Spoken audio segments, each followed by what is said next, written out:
সম্মানিত হাজিরিন, আমি আমার মূল আলোচনায় ঢোকার আগে আপনাদের সামনে আমি আমার ব্যক্তিগত একটা অভিজ্ঞতা শেয়ার করতে চাই।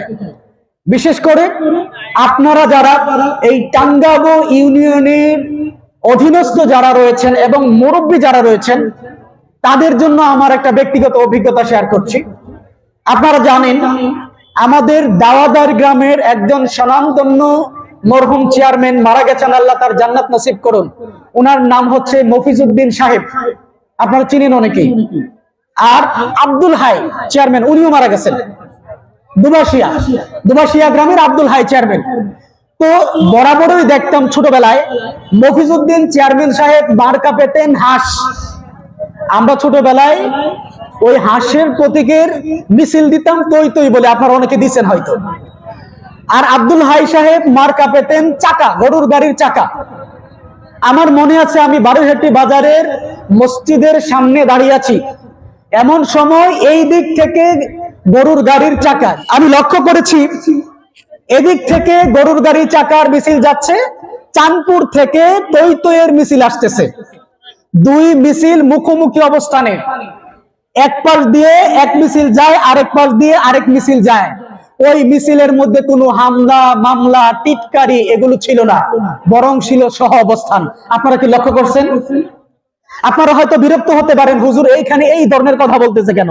আমি মূলত যে বিষয়টা বুঝাতে চাচ্ছি, এটা বুঝাতে গেলে আমার এই সামাজিক যে বর্তমান বাস্তবতা সেটা আপনাদের সামনে উপস্থাপন করতে হবে। আপনারা লক্ষ্য করেন ইদানিং বর্তমান সময়ে কি এইরকম সামাজিক সম্প্রীতি আমাদের সমাজে আছে? আপনি লক্ষ্য করেন, আপনার পাশে আপনার ভাই তার মেয়েকে বিয়ে দিচ্ছে অথবা তার ছেলেকে বিয়ে করাচ্ছে। আপনি ভিন্ন দল করার কারণে, আপনি তার মতাদর্শ অবলম্বন না করার কারণে আপনি তার ভাই হওয়া সত্ত্বেও তার বিয়েতে দাওয়াত পাচ্ছেন না, বরং সে তার দলীয় নেতা কর্মীদেরকে দাওয়াত দিচ্ছে। হচ্ছে না? হচ্ছে না? আপনি চাষটলের মধ্যে যাবেন, আপনি একটা দল করেন, আরেক ভাই আরেকটা দল করে, গণতান্ত্রিক দেশ করতেই পারে, কিন্তু একসাথে বসে কেউ চা খায় না, বরং সে ওই চাষটলে গিয়ে দেখে আমার দলের কে আছে, তারা এক লাইনে বসে চা খায়। অথচ আমরা মুসলিম হিসাবে একসাথে বসে একত্রিত ভাই ভাই হয়ে চা খাওয়ার কথা, গল্প গুজব করা, এটা কি ছিল না ভাই? কিন্তু আমাদের সামাজিক সম্প্রীতি এটা কি বর্তমানে আছে নাকি নাই? এর কারণ কি?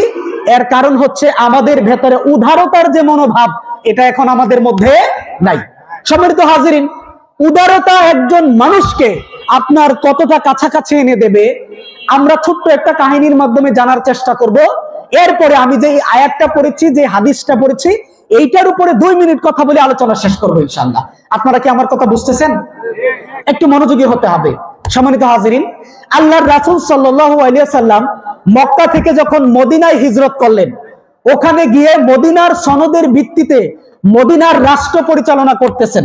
এমত অবস্থায় আল্লাহর রাসূলের শত্রু কি ছিল নাকি ছিল না? ওই সময় আল্লাহর রাসূলের শত্রু ছিল। আল্লাহর রাসূলের পাশে একটা জায়গা ছিল, তার নাম ছিল ইয়ামামা। ওই ইয়ামামার বনু হানিফা গোত্রের প্রধান ছিল, তার নাম ছিল সুমামা ইবনে উসাল। এই সুমামা ইবনে উসাল তিনি ব্যক্তিগতভাবে ইসলামের চরম দুশমন ছিলেন। আল্লাহর রাসূলের ব্যাপারে সবসময় কুৎসারটনা করতেন। ইসলামের যারা সৈনিক ছিল, যারা মুজাহিদ ছিল, যারা সাহাবায়ে কেরাম আজমাইন ছিল, তাদেরকে সে বিভিন্নভাবে টর্চার করতেন। সোজা কথা, সে ছিল ইসলামের একটা বড় ধরনের দুশমন। আল্লাহর রাসূল সাল্লাল্লাহু আলাইহি ওয়াসাল্লাম নজদের উদ্দেশ্যে একদল সাহাবায়ে কেরাম আজমাইনদেরকে পাঠালেন যুদ্ধের ময়দানে যাওয়ার জন্য। নজদ প্রদেশে সাহাবায়ে কেরাম আজমাইনগণ যখন নজদের দিকে যাচ্ছেন, পথিমধ্যে গিয়ে তিনি তারা দেখতে পেলেন সুমামা ইবনে উসাল মক্কার দিকে যাচ্ছে। তো তারা ওই পথিমধ্যে ইসলামের একজন দুশমনকে পাওয়ার পরে এই দুশমনকে পাকড়াও করে রাসূলের কাছে নিয়ে আসলো। আসার পরে আল্লাহর রাসূল সাল্লাল্লাহু আলাইহি ওয়াসাল্লাম চলে গেলেন সুমামার কাছে, গিয়ে বললেন, সুমামা, তোমার কাছে ব্যাপারটা কেমন লাগছে? আমি যেই ঘটনাটা বলতেছি এটা সহিহ বুখারীতে আসছে। সুমামা বললেন, আমার কাছে তো ভালোই লাগছে। আল্লাহর রাসূল বললেন, সুমামা, তুমি আমার কাছে কি আচরণ আশা করো? সুমামা বললেন, আপনি আমার সাথে 3 ধরনের আচরণ করতে পারেন। কয় ধরনের? 3 ধরনের। এক, হয়তো আপনি আমাকে মাফ করে দিতে পারেন, যদি আমাকে মাফ করে দেন তাহলে আপনি একজন কৃতজ্ঞ ব্যক্তিকে মাফ করলেন, আর যদি আপনি আমাকে খুন করেন, হত্যা করতে পারেন, তাহলে আপনি একজন খুনিকে হত্যা করবেন। তৃতীয় নম্বর, যদি আপনি চান আমার মুক্তির বিনিময়ে আপনি দিয়ত নিবেন বা জরিমানা নিবেন, তাহলে আপনি যা চাইবেন তাই আপনাকে দেয়া হবে। কথা কি বুঝতে পারছেন এই পর্যন্ত? আল্লাহ রাসূল সাল্লাল্লাহু আলাইহি ওয়াসাল্লাম সুমামা ইবনে উসানের এই কথা শুনে তিনি বললেন, সুমামা, তোমাকে আমি আজকে কোন ধরনের ফয়সালা দেব না। আল্লাহ রাসূল চলে গেলেন। সাহাবায়ে কেরাম আজমাইনদেরকে বলেন, ও সাহাবীরা, তোমরা সুমামাকে মসজিদে নববীর খেজুরের একটা খুঁটির সাথে বেঁধে রাখো। সাহাবীরা তাকে খেজুরের খুঁটির সাথে বেঁধে রাখলেন। পরদিন সকালবেলা আল্লাহর রাসূল আবার চলে গেলেন সুমামার কাছে, গিয়ে বললেন, সুমামা, তুমি আমার কাছে কেমন আচরণ আশা করো? সুমামা ওই আগের মতো 3টি প্রস্তাব দিলেন। আল্লাহর রাসূল বললেন, আজকেও তোমার ব্যাপারে কোনো ফয়সালা দেব না। তৃতীয় দিন আল্লাহর রাসূল চলে গেলেন, সুমামাকে বলেন, ও সুমামা, তুমি আমার কাছে কেমন আচরণ আশা করো? সুমামা বললেন, হে মুহাম্মদ ইবনে আব্দুল্লাহ, আপনি আপনার এই প্রস্তাবের কারণে আমি আগের 3টা প্রস্তাবই বললাম। আল্লাহর রাসূল বললেন, সুমামা, আমি অনেক বিচার বিশ্লেষণ করে দেখলাম তোমার প্রথম যেই প্রস্তাবটা ছিল, অর্থাৎ তোমাকে ক্ষমা করে দেয়া, যাও তোমাকে আমি আল্লাহর রাস্তে ক্ষমা করে দিলাম। সুবহানাল্লাহ বলি। আচ্ছা, ক্ষমা করে দেয়া কি উদারতা নয়? কথা বলতে হবে। ক্ষমা করে দেয়া কি উদারতা নয়? আল্লাহর রাসূল তাকে ক্ষমা করে দিলেন উদারতা প্রদর্শন করে। সুমামা মসজিদে নববী থেকে বের হয়ে পাশেই বাগানে চলে গেলেন। ওখানে ছিল একটা কূপ। ওই কূপে গিয়ে তিনি গোসল করে রাসূলের কাছে চলে আসলেন মসজিদে নববীতে। এসে বলেন, ইয়া রাসূলুল্লাহ, এই মুহূর্ত থেকে আপনাকে সাক্ষ্য রেখে আমি কালমা শাহাদাত পড়ে ইসলাম কবুল করে নিলাম। দেখেন, আল্লাহর রাসূল যদি তাকে হত্যা করতেন তাহলে হত্যা করতে পারতেন, হত্যা যদি করতে চাইতেন তাহলে হত্যা করতে পারতেন। তিনি হত্যা করেন নাই। তিনি ইচ্ছে করলে মুক্তিপণ নিতে পারতেন, কিন্তু তিনি নেন নাই। বরং তিনি 3 নম্বর, তৃতীয় যে প্রস্তাব, তাকে ক্ষমা ঘোষণা করে দিলেন। দেওয়ার ফলে হলোটা কি, সাথে সাথেই সুমামা ইসলাম কবুল করে নিলেন। ইসলাম কবুল করার পরে তিনি বলেন, ইয়া রাসূলুল্লাহ, আল্লাহর কসম করে বলি, ইসলাম কবুল করার পূর্বে আপনার চেহারা আমার কাছে পৃথিবীতে সবচেয়ে নিকৃষ্ট চেহারা ছিল, কিন্তু এই মুহূর্তে পৃথিবীর সবার চাইতে প্রিয় চেহারা হচ্ছে আপনার চেহারা। আপনার এই শহরটা আমার কাছে সবচেয়ে নিকৃষ্ট শহর ছিল, কিন্তু এই শহরটা আমার কাছে এখন আমার প্রাণের চাইতেও প্রিয় হয়ে গিয়েছে।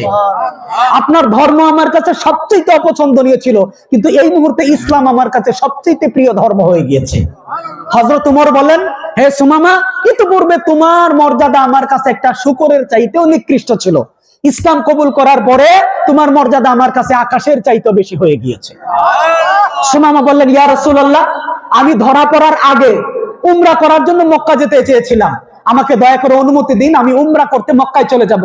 আল্লাহ রাসূল ব্যবস্থা করলেন, তিনি মক্কায় চলে গেলেন। মক্কার কাফেররা দেখলো সুমামা ইসলাম অনুযায়ী উমরা করে এবং কিছুক্ষণ পর পর কালমা শাহাদাত পাঠ করতে থাকে। এটা দেখে মক্কার কাফেররা বলল, হে সুমামা, তুমি তো আগে আমাদের দলভুক্ত ছিল, এখন কি তুমি কাফের হয়ে গেছো? সুমামা বললেন, আল্লাহর কসম করে বলি, এতদিন আমি কাফের ছিলাম আর এখন আমি মুসলমান হয়ে গিয়েছি। তোমরা যে এতক্ষণ পর্যন্ত আমার বিরুদ্ধে নানান কথা বলেছো, শোনো, তোমাদের এই মক্কায় যে সমস্ত শস্য আছে, খাদ্য শস্য, এগুলি আমার ইয়ামামা থেকে আসে। আল্লাহর কসম করে বলি, মুহাম্মদুর রাসূলুল্লাহ যতক্ষণ পর্যন্ত অনুমতি না দিবেন ততক্ষণ পর্যন্ত তোমার এই মক্কায় একটা খাদ্য শস্য আসবে না। বুঝেন নাই মনে হয়? তিনি চলে গেলেন যথার্থ ইয়ামামায়। তিনি খাদ্যশস্য বন্ধ করে দিলেন। 3 মাস থেকে 4 মাস পর্যন্ত খাদ্যশস্য না আসার কারণে মক্কায় হাহাকার শুরু হয়ে গেল। তারা চিঠি লিখলো রাসূলের কাছে, হে মুহাম্মদ, আপনার আত্মীয়তার সম্পর্কের লোকেরা এখানে আছে, আপনি সুমামাকে বলে দিন সেজন্য আমাদেরকে খাদ্যশস্য দেয়। সুমামাকে আল্লাহ রাসূল চিঠি লিখলেন, সুমামা, মসজিদে হারামের মর্যাদার কারণে তুমি তাদেরকে খাদ্যশস্য সাপ্লাই করো। সুমামা রাদিয়াল্লাহু তাআলা আনহু কাবা ঘরের সম্মানার্থে, রাসূলের কথা রক্ষার্থে তিনি কাবা ঘরে খাদ্যশস্য সাপ্লাই করে দিলেন। আমি যেটা বোঝাতে চাইলাম, আল্লাহ রাসূল যদি সুমামাকে ক্ষমা না করতেন, উদারতা প্রদর্শন না করতেন, তাহলে কি ইসলামের এই মহান খেদমতটা কি তিনি পেতেন? আপনারা আমার কথা বুঝছেন নাই? সম্মানিত হাজিরিন, যে হাদিসটা পাঠ করছি এটা বলে আমি শেষ করছি। আল্লাহর রাসূল বললেন, লা তাদাগাজু ওয়ালা তাহাসাদু ওয়ালা তাদাবারু। হে মুসলমানেরা, তোমরা একে অপরের সাথে বিদ্বেষ পোষণ করবে না, একে অপরের পিছনে লাগবে না, একে অপরের সাথে হিংসা প্রদর্শন করবে না, তিনটা কাজ করবে না। তাহলে কি করবে? ওয়াকুনু ইবাদাল্লাহি ইখওয়ানা, তোমরা মুসলিম হিসেবে একজন আরেকজনের ভাই হয়ে যাও। সুবহানাল্লাহ। সম্মানিত ভাইরা আমার, আমাদের সমাজের বলছিলাম যে উদারতা নাই, সামাজিক সম্প্রীতি নাই। এই সম্প্রীতি যদি আমরা ফিরিয়ে আনতে চাই, ছোট্ট একটা আমল আপনাদেরকে দেব, আপনারা কি করবেন ইনশাআল্লাহ? আসেন এই হাদিসটা পড়বো, সহিহ মুসলিমের 98 নম্বর হাদিস, কিতাবুল ঈমানের মধ্যে আসছে। আল্লাহর রাসূল বলেন, ওয়াল্লাযী নাফসি বিয়াদিহি, ওই সত্তার কসম করে বলি যার কুদরতি হাতে আমার প্রাণ, লা তাদখুলুনাল জান্নাতা হাত্তা তুমিনু, তোমরা জান্নাতে প্রবেশ করতে পারবে না যতক্ষণ না তোমরা ঈমানদার হও। ওয়ালা তুমিনু হাত্তা তাহাব্বু, আর তোমরা ততক্ষণ ঈমানদার হতে পারবে না যতক্ষণ না পর্যন্ত তোমরা একজন অপরজনকে ভালো না বাসো। আমি কি তোমাদেরকে এমন একটা আমলের কথা বলে দেব না, যেই আমলটা করলে তোমরা একে অপরের মধ্যে ভালোবাসা বৃদ্ধি পাবে? এই আমলটা হলো আফসুস সালামা বাইনাকুম, তোমাদের মধ্যে বেশি বেশি করে সালামের প্রচলন করে দাও। সুবহানাল্লাহ বলি। আল্লাহর রাসূলের এই আমলটা যদি আমরা করতে পারি, সালামের প্রচলন যদি আমরা বেশি করতে পারি, আমাদের মধ্যে মহব্বত বৃদ্ধি পাবে। মহব্বত যদি বেশি বৃদ্ধি পায়, আমরা ঈমানদার হতে পারবো। যদি ঈমানদার হতে পারি, আল্লাহর জান্নাতে যেতে পারবো। আল্লাহ তাআলা তৌফিক দান করুক। সকলে পড়ি আমিন।